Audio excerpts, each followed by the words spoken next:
So, we are going to discuss about the EBSD today. So, I will discuss first the EBSD principles, and then I will tell you how the integration of the EBSD with computer has changed the analysis of the EBSD patterns and then also the related aspects during the study of the deformation behavior and the texture study of materials. And finally, I will show you how the EBSD actually is done in the real microscope. EBSD has a long history as we look into the papers about 90 years back. In 1928, Kikuchi from Japan first time observed Kikuchi patterns or Kikuchi lines, and although it has been reported that he did not observe, he postulated that there will be a possibility of formation of Kikuchi lines in the electron diffraction patterns. And in fact, Kikuchi went on later on when TM was discovered, and it was observed these lines do exist, and they are basically due to the inelastic scattering of electrons. Then after about another 26 years, in 1954, black reflected Kikuchi lines were observed in TM by Alam. Then in 1969 to 1979 saw a huge change in the SEM techniques of EBSD. Three different types of diffraction patterns were detected. One is the SACP, that is selector area channeling pattern, the one which I have discussed in the last class, where in fact 10 amps micrometer resolution was obtained by Joy et al. At Oxford University. And at Bristol University, Digney et al. Or Digney and others actually have found out the coastal diffraction patterns with a practical image resolution of 20 micron. Finally, EBSD came with 1 micron practical resolution by Venerable et al. At Sussex University, again from England. 1980 to 1984 saw the extensive uses of computer in indexing EBSD patterns, and then from 1990 onwards we have fully automated EBSD systems with half transformation possible. Again, major contribution came from University of Yale, University of Clausel and Rees. And from 2000 onwards, that is in the 21st century, we have very fast automatic pattern analysis systems. Obviously, I have not listed the improvement in camera resolution and camera activities in this EBSD. So, now it is possible to have high resolution EBSD. In fact, people are doing in situ EBSD experiments, which we will discuss, and it is even possible to have high current EBSD. So, I will not be able to discuss all of them, I will discuss some of these during this lecture. Let us first look at the basic theory of EBSD. As we know, the electrons from a source like tungsten filament or lab-6 filament or FEG in SEM, they accelerated at a very high voltage 20, 30, 40, maybe 60 kilovolts, depends on the microscope, and allowed to fall on the sample surface. So, therefore, because of this interaction with the sample, the electrons will undergo scattering. One of the effect of this interaction is scattering, and the scattering actually can create a point source of electron with all possible trajectories within the material. Let me show you example. Suppose this is a material and we have an electron, and once the electron falls on a sample, you can see it is going to create a point source here, and from where the electrons actually can move in different directions. In the crystalline materials, you have the atomic planes, and these crystal planes can actually cause diffraction provided Bragg's law is satisfied. So, therefore, in crystalline material, if you have number of crystal planes sitting on in the material and the electron falls, and they can also actually get scattered, but in some cases if the crystal planes are actually oriented properly with respect to the electron beam, so that Bragg's law can be satisfied, we can have diffractions. And as I said in the last class, if we change the beam orientation, we can have the channeling of backscatter electrons, at the same time the scattering of backscatter electrons inside the crystals, and this can give rise to black and white lines, and these are actually basically Kikuchi lines. So, this is basically the reason for origin of the EBST, the scattering or rather Back's law dominated or determined scattering of the electrons in the material. So, therefore, as you know, all of you know, because you have done the preliminary course on the characterization, the Bragg's law. EBSD occurs due to basically Bragg's diffraction, and we know Bragg's law is given by 2D sin theta equal to n lambda. Everyone in this course will have idea about this particular equation, which Henry Bragg and William Bragg they discovered long back. And as you know that if the electron beams with a certain wavelength falls, or when lambda falls on a atomic plane of spacing d, it can get scattered by the Bragg's law with an angle theta, satisfying 2D sin theta equal to n lambda, where n is basically order of reflection. Normally it is 1 in case of X-ray, but in case of electron diffraction it can be more than 1. So, therefore, whenever the electron beams are getting scattered by the lattice planes, if they satisfy the Bragg's law, then there will be diffraction, and then we will be able to detect the diffraction by using camera. We will have the EBSD patterns. That is the basically things. So, if we want to go even detail of that scattering from a single lattice plane, so if you look at it, that we know that each lattice plane what is can be indexed by HKL by Miller-Babelis index or Miller indices gives rise to 2 diffraction cones. Let us see that how it is operates. So, suppose you have a crystal like this, which basically cubic is shown like that, and suppose this is the 1 1 0 plane in the cube, and then if we have electron beam falling on this plane, and then they are getting diffracted. So, this diffracted beam will create a cone of intense electrons. These are all can be easily borrowed from the X-ray diffraction. Anyone who have studied X-ray diffraction, we know that even in X-ray diffraction camera also we have cones of reflections coming out because of the diffraction from a single crystals. And then if we have a phosphor screen, we can detect these lines, with these lines actually called Kikuchi lines. So, this is basically from a single lattice planes. Now, you have a multiple crystal present in a crystal in a sample. So, therefore, there will be different kinds of patterns or different orientation of the Kikuchi bands will come different from the different planes of the crystals, and then we can get actually a complex EBSD pattern. So, for ACM electron wavelengths basically they are much larger than the TM, the opening cone angles are found to be close to 180 degrees. This cone angle which is coming many times has been found to be 180 degrees, very large, because wavelength is even larger here. So, 2D sin theta into n lambda, if lambda is large, then theta will be large, because sin theta is proportional to lambda. Now, obviously, one can look at the scattering from the 3D lattice planes, and suppose we have just basically 20 kilovolts electron beam striking the sample, which is tilted to 65 to 75 degrees with respect to the beam, and then we can think of like this. Suppose this is a silicon unit cell, again we have a basically diamond cubic structure, electron beam falling on this, it can get scattered, different planes will scatter and form these Kikuchi lines, which is shown in this picture here. And then on the phosphor screen, the crystal structure at the point of incidence of diffract the electron beam according to Bragg's law, and each lattice planes basically you can look at it, each lattice plane 110 or 100 type, they are giving rise to 2 sets of basically cones. One set is this, other set is this. So, whenever these 2 sets hits the phosphor screen, they leads to 2 lines, and these 2 lines actually called the Kikuchi lines. So, we are basically terming this as a Kikuchi lines. Basically, we are naming them by the scientist called Kikuchi. So, in actual sense, this is taken from J. Hedgeling. Actual sense, we can actually see these Kikuchi lines during the experimentations if we have a camera put inside the ACM.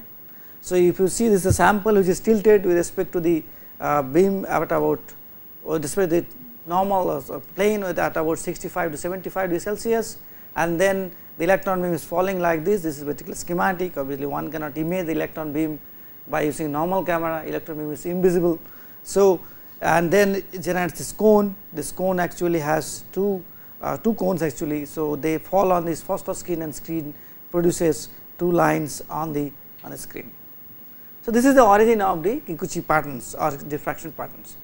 And in a two dimensional plane, as I have shown here, this is a crystal, this basically creates these lines and bands, and these bands has, you will see the axis or meeting points.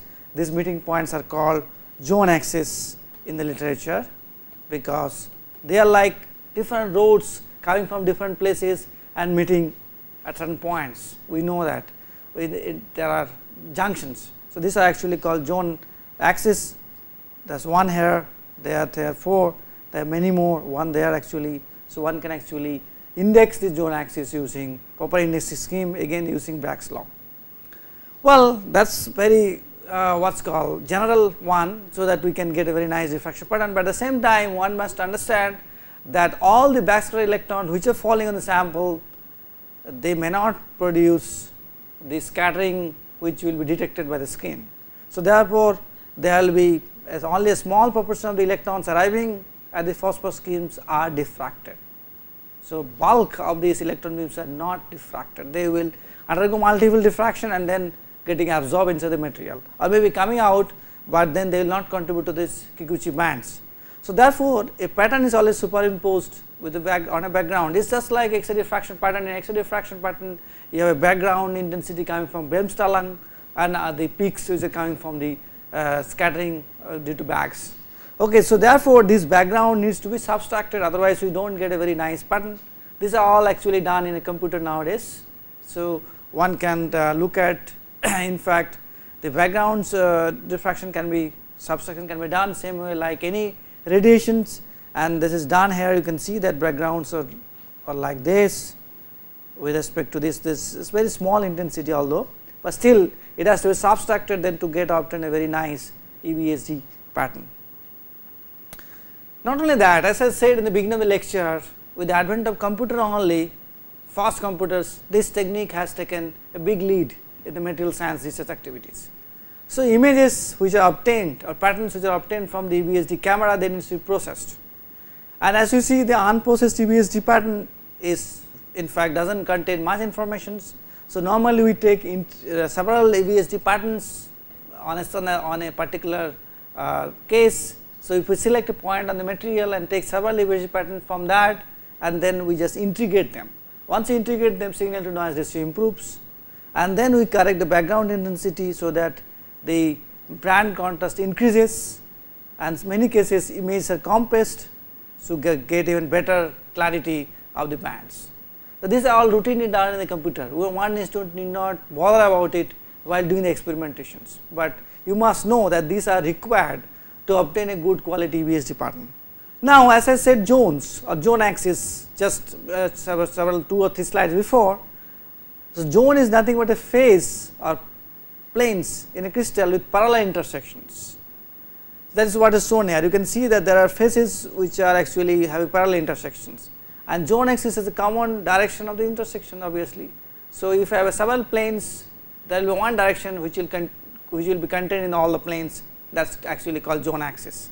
So, in wherever the EBSD patterns or EBSD bands or Kikuchi bands rather will meet in the EBSD pattern, they actually can be defined as a zone axis and can be indexed using a proper scheme.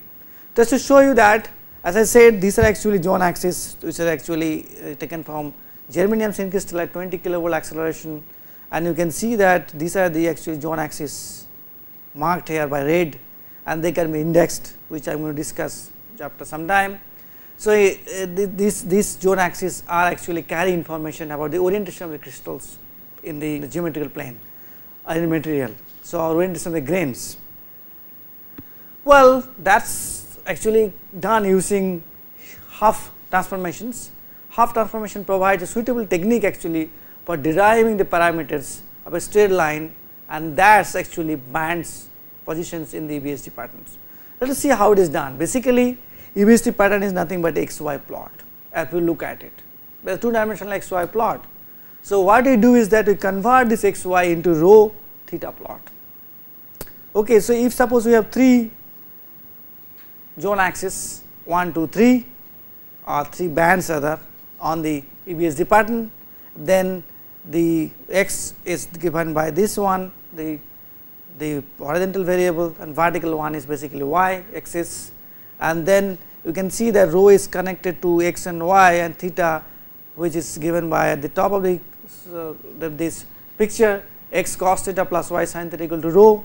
So, we can convert this information from xy space to the huge half space, that is rho theta space, and we can get these bands, because they are called huge bands, half bands actually. So, lines in the patterns can be converted into spots in the half surface, and this is again done routinely by a computer. We do not need to do anything in the real material analysis problem. We go to the EBSD setup. So, the computational power is so much that these are done routinely in fact, or online processing is possible also. So, basically real information which is gathered can be at the same time processed in the same computer by transforming this information from this xy space to half space. And then once you do this, you have to detect the bands, okay, and these bands are detected by using indexing scheme, or that is what is called EBSD pattern recognitions. So, EBSD patterns can be recognized or indexed using several schemes. So, as you know, EBSD pattern obviously are unique to your specific crystal orientations. Even if you know the crystal structure of the material a priori, it is basically depends on how the crystal is oriented in the space, or the grain is oriented in the space.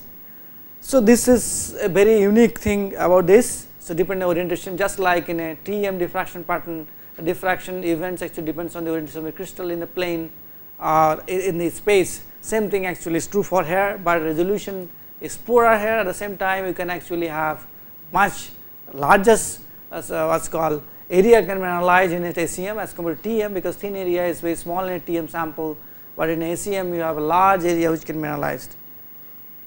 Pattern is controlled by the crystal structure obviously. Crystal structure means space group symmetry, lattice parameter, and precise compositions. If it is an alloy, one is to know the precise composition.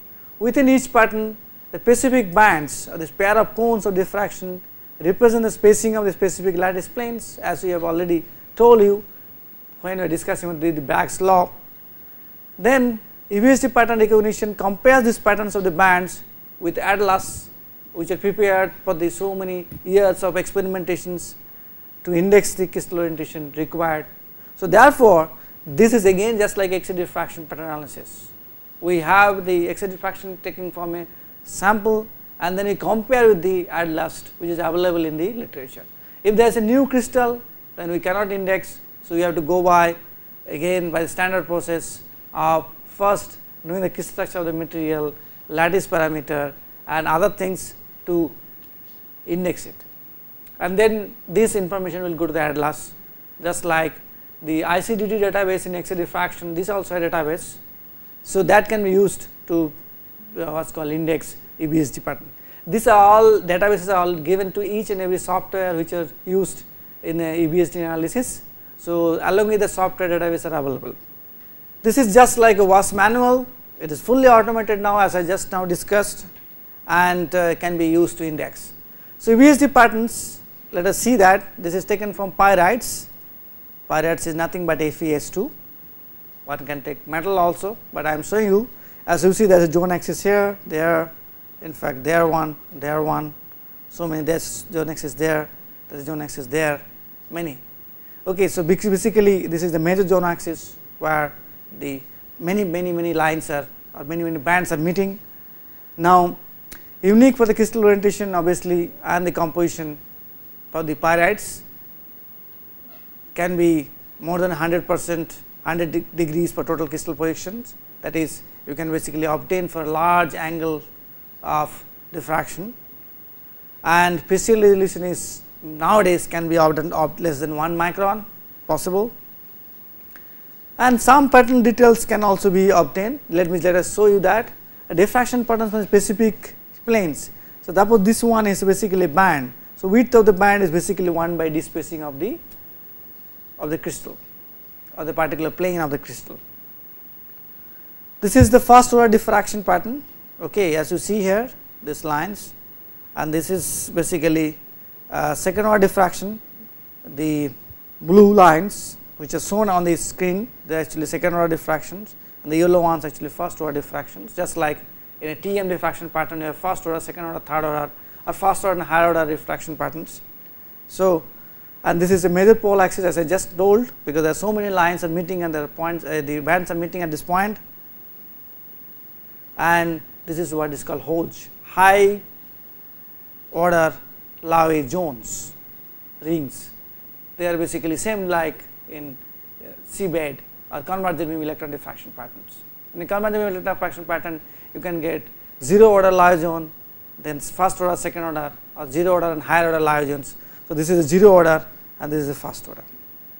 So, that is basically a way to read the EBSD pattern. Now, to give you some other example, suppose this is the original pattern of some crystal, and now it can be either manually indexed or auto index. So, auto indexing is done like this, the way I shown you. First the bands are marked by different lines and then they are indexed. This is again computer, done by computer. As you see, this is hexagonal crystal, okay, this is in fact bismuth. So, the different lines can be easily marked. So, in every cases you see one inside there are 2 lines, outside there are 2 lines. This is the first order and this is the second order diffraction lines or QC bands, and this is a major zone axis here, this is another major zone axis, and there are some minor zone axis also possible. This is another minor zone axis here. So, this can be easily compared. So, origin pattern will be matching with this, then we are sure that we have done the indexing properly. So, to index we require many things, not only the crystallographic informations. You need the SEM geometry, that is beam energy, specimen, detector position, and also orientation of the detector. How the detector is oriented with respect to the crystal. Usually, which is these are all fixed by SEM. Beam energy sometimes can be changed, but specimen is also fixed by the user, and detector position and detector orientation are fixed. So, only thing which you change, which you can change actually, beam energy, and this will change the wavelength of the diffraction beam. Crystallography, as I said just now, crystallography is very important because you need to know the sample, crystallographically sample, that is the lattice parameter, space group, all these things are required to be known, and they are actually input for any kind of crystal, and diffraction characteristics to be also known, that is relative diffraction intensities must be known. These are all obtained, all given in the SCPDS or ICD databases of the any crystals. So, but I will show you some example how it is to be done, and it can be calculated as I said. So, let us see how we can create that. We can create this data. So, first let us suppose you have a crystal like aluminum, which is a common metal. You know it has a FCC crystal structure, and with the lattice parameters like ABCs 0.405 nanometers and alpha beta gamma. This is gamma. Gamma is basically 90 degrees, and the symmetry also can be obtained is a cubic. The Laue group is M3M, space group is 2 to 5 or F3 bar M, phase center M3 bar M, and unit cell symmetry indices. There are 4 atomic positions, we know that. So, let us see the atomic positions there. Aluminum sits at 000, that is occupancy 1, and aluminum again sits at the phase center 0.5, 0.51, also 0.5, 0.50, sorry, that is occupancy 1, and you can have 0.50, 0.5 occupancy 1 and 0.5, 0.50 occupancy 1. So, you know everything about the crystal by knowing all these stuffs, the lattice parameter, symmetry, and the atomic positions. That is all we need to calculate the X-ray diffraction pattern also. So, how to do? To index the EBSD pattern, we must know the relative intensities, as I said, that is of the bands or QQ bands or reflections in the patterns. Just like X-ray diffraction pattern, we need to know the relative intensities of the diffraction peaks, same thing done here. So, and most approachable use is the kinematic diffraction theory, which is very complex, let me tell you. In fact, in TM probably it has been discussed to you, but many cases it may not be discussed to you. In that case, there is no choice other than going back to the books and learn it. Kinematic diffraction theory is what's called routinely discussed in the TM books, and this model actually calculates the structure factor for each of these H scale planes. How it is done? we know the intensity is basically square of the structure factor related to structure factor. Okay, it is basically square of that, and FH scale is given by sigma g equal G goes to 1 to n Fg is basically atomic scattering factor in exponential minus twice pi I H dot xg k plus k dot yg plus I dot jd, where H scale is the plane indices and x y z are the lattice the atomic positions. This is the n is the number of atoms as you know, and Fg is basically scattering factor for each atom, which can be obtained from the any database. And lattice planes and atomic positions I already told you. So, how do I create it for aluminum? So, let us do that. We know that for there are 111, there are 4 111 planes. So, this spacing is 2.338 with intensity coming to be 100%, because 111 is the most dense atomically dense plane. So, therefore, it will have the largest intensity coming diffraction intensity coming from this plane, followed by 200. Again it has there are 3 such planes with a 69.4% intensity and so on. One can actually go on calculating this for many large number of planes, and EBSD we need to do that. These are routinely done. Obviously, for aluminum is very easy. For other things, other crystals, complex crystal is not easy. One needs to use computers to do that. So, manually doing is very difficult, but aluminum manually this can be all calculated. Well, that is actually way these crystal databases are created, and then these are used to index the EBSD the bands in the EBSD patterns, and then index those patterns to obtain the crystallographic orientations. So, once we know the orientation of the each crystal, what do I do with it? That is what is the basically important aspects one needs to know. Well, as you know, suppose in a crystal there are many grains. I can draw these grains here like this in a material. Okay. So, if you have so many grains, and we know that definition from the grain tells us that each of these has separate orientations. So, what you need to know is from EBSD is that once you put the electron beams on this crystal or on this grain, we can obtain the orientation of this crystal or the grain very easily by doing all these kinds of indexing these patterns from this grain. Similarly, I go to the next crystal or next grain and do the same analysis, and then this and then this and then this, so on. And once we do all this analysis, we can store this information how the crystals are oriented with respect to the physical space x, y, z, and then once you know that, we can basically do this orientation contrast imaging. So, we can plot this data on a micrograph to obtain the orientation information of the grains, each grain. So, that is actually called orientation contrast imaging. So, that means the contrast of this image will vary depending on the orientation of the each grain of the crystal. So, in a polycrystalline sample, where suppose this is to talk about the emission signal how it is dependent on the crystal orientation. In a polycrystalline sample, you have different grains. One is this is another one, this, and the planes are oriented differently on each of these grains. And now, if we have electrons falling on this suppose this particular grain, and then we can obtain the orientations just by doing this. So, we can basically give a grayscale image contrast on this, okay, based on whatever way we define the grayscale, and then we can obtain from this, we can make it darker depending on the orientation of this crystal, and this is again can be done this way. So, that is how one can actually obtain this grayscale level. It depends on the penetration and the emission also. Emission means how much backscatter diffraction is coming out from this crystal and detected by the camera. So, that is how actually this is very simple. This is the simplest possible way of representing this orientation images on the crystal on the EBSD patterns or EBSD from a large sample is done. I am showing you. Let me show you some image. Electron beam is basically scanned in any scanning electron microscope, and sample is tilted. So, rather than positioning the beam on a point on a EBSD, because we are scanning the beam, so we put the different position the beam on the different position of the sample, and there will be sporadic scattering electrons with intensity determinant penetrations and crystal orientation obviously, and they are emitted towards the EBSD detector, and these signals are detected by silicon devices or the camera, which is basically Peltier cooled camera and attached to the EBSD detector, and this is how it is done. So, once you have all this information, we can plot it. You can see this is a very large area, this is only 100 micron. So, that means this is approximately 10 times of that. So, 1000 micron is this length, and this is approximately about 600 micron, a very large area scanned, and we can see different grayscale contrast on the image.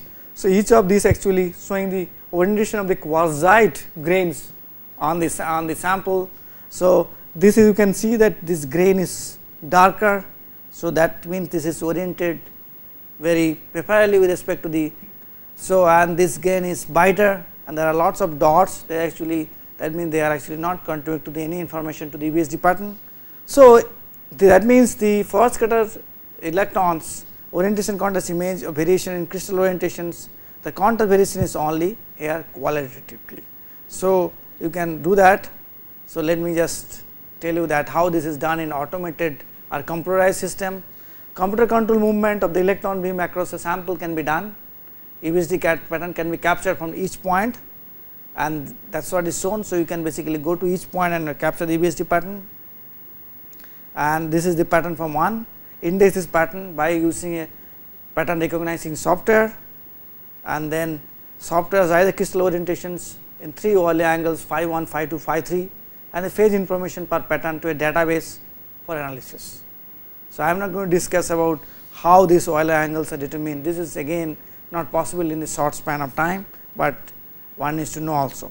The important to run this manual visual check for solution before even we do this analysis, because computer is basically black box, whatever goes in it comes out. So, if you put garbage in, garbage will come out. So, one must actually run, one must actually see visually these patterns and be sure about it, what you are saying is what you are obtaining, and then do this indexing in a computer. This is again taken from 1 hour sample. This is the grain orientation image, okay, and you can see this is 001 pole figure, okay, and you can see there is a predominant texture. That is why these things are looking black. Those of you who have little bit knowledge about texturing, you can understand, and these grains can be shown to be oriented along different zone axis. Actually, this red is actually close to 001, and blue is actually close to 111, and the magenta is close to 011. So, therefore, one can actually see this different grain orientation and obtain this inverse pole figure, and then find out the where this majority orientation is coming into picture. As you can see, largest cluster is coming here, which is at a angle almost like 90 degrees from the pole, and some of these are coming at around 111. Okay, this is close to 111. Those of you know a little bit of this will understand. So, therefore, we can obtain the majority crystal orientation from these images, which is very nice, and the inverse pole figure of this will be this image. So, you must have a little bit about how to generate these pole figures and how to study these pole figures, and then one can actually obviously obtain this kind of maps. As you say, this is 111, this is 110, this is 001, and this is actually called rolling direction, transfer direction. This is a very standard in a texture. I am not going to discuss deeply in texture in today's lecture. So, that can be done. So, using EBSD, routinely people nowadays study the texture of the material. Texture means how in a multiple grain material crystals are oriented. If there is the orientations of the crystals are haphazard, then there is no texture. If the orientation of the crystals are happening in a particular direction predominantly, then we call this a textured material. So, that can be obtained, and depending on, people can actually go on doing research on different kinds of materials, because nowadays we know that the orientation of the crystals play so much important roles in dictating the material behavior. That is why textured material is coming into picture.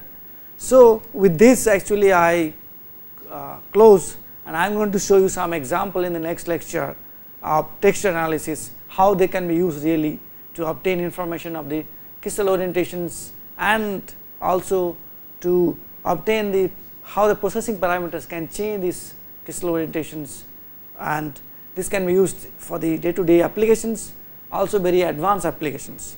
So, which I am going to do in the next class.